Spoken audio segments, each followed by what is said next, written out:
Friends, हम लोग निकल गए हैं आखिरकार बारिश रुकते ही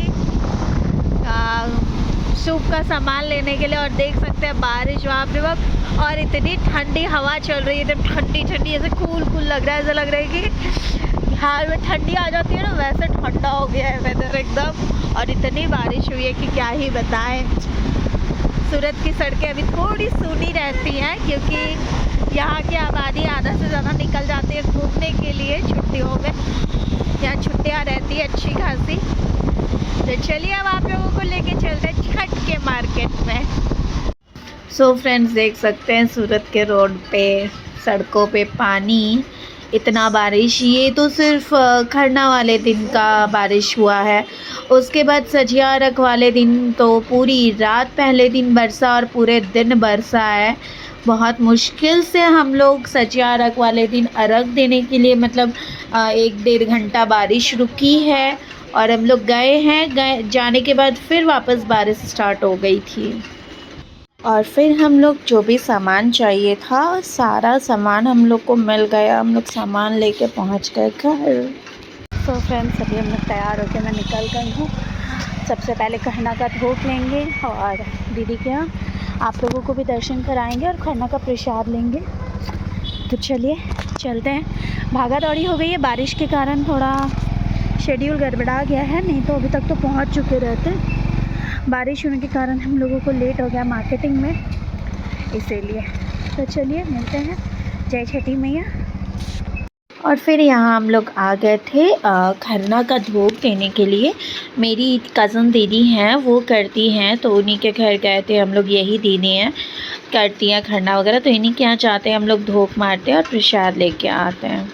सो फ्रेंड्स, देख सकते हैं यहाँ पे खरना का खीर के लिए घमासान युद्ध हो रहा है। मैं खाऊं प्रसाद लेके आई हूँ अभी दीदी के यहाँ से खरना का। और खीर के लिए तो भाई साहब पूरी है मेरे पास। आप लोगों को भी प्रसाद देती हूँ, आप लोग भी प्रसाद लीजिए। और वाकई में बहुत ही स्वादिष्ट। देख रहे हैं यहाँ पे है एक कस्टमर, इधर है, वहाँ पीछे है।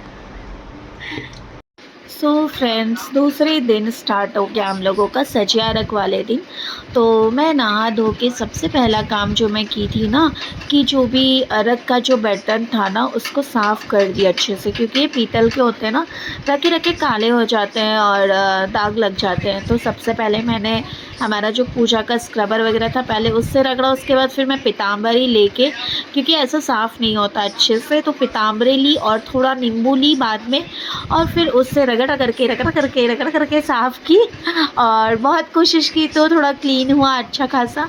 ऊपर से हो जाता है, नीचे का पता नहीं ये क्यों नहीं होता है। मम्मी बोलती है ऐसा ही था जब भी हम खरीद के लेके आए थे, तो भी ऐसा ही था करके। और फिर ये था सूप और एक परात, ऐसा हम लोग लेते हैं। 2 सूप नहीं है तो 1 सूप है, तो 1 ही सूप में कर देते हैं।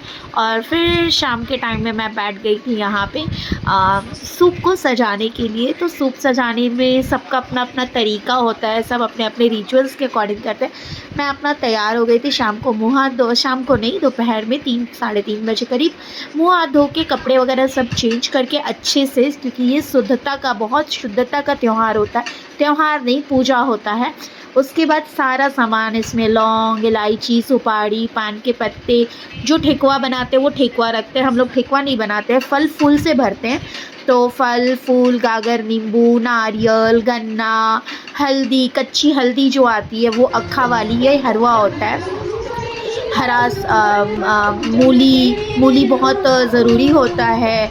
आदि आती है जो साबुत डंडे वाली, वो रखते हैं। ऐसे करके सब कुछ जितना भर दो, कहते हैं फल फूल अच्छे से भर दो। फिर ये आलता होता है और बद्दी होता है जो माला गले में पहनते हैं, वो रखते हैं। और फिर सारी चीज़ों को, जो पीला सिंदूर होता है ना, सबसे पहले तो आप लोग देखे होंगे मैंने परात को, सूप को पहले टीका था।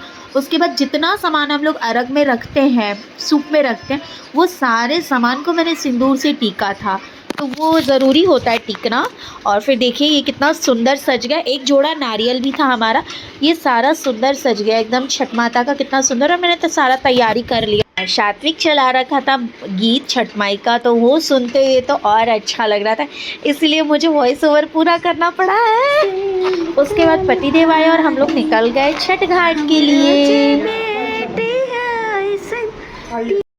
फ्रेंड्स, हम लोग निकल गए छठ घाट के लिए और दिखाते हैं आप लोगों को, दर्शन कराएंगे घाट का जरूर सब।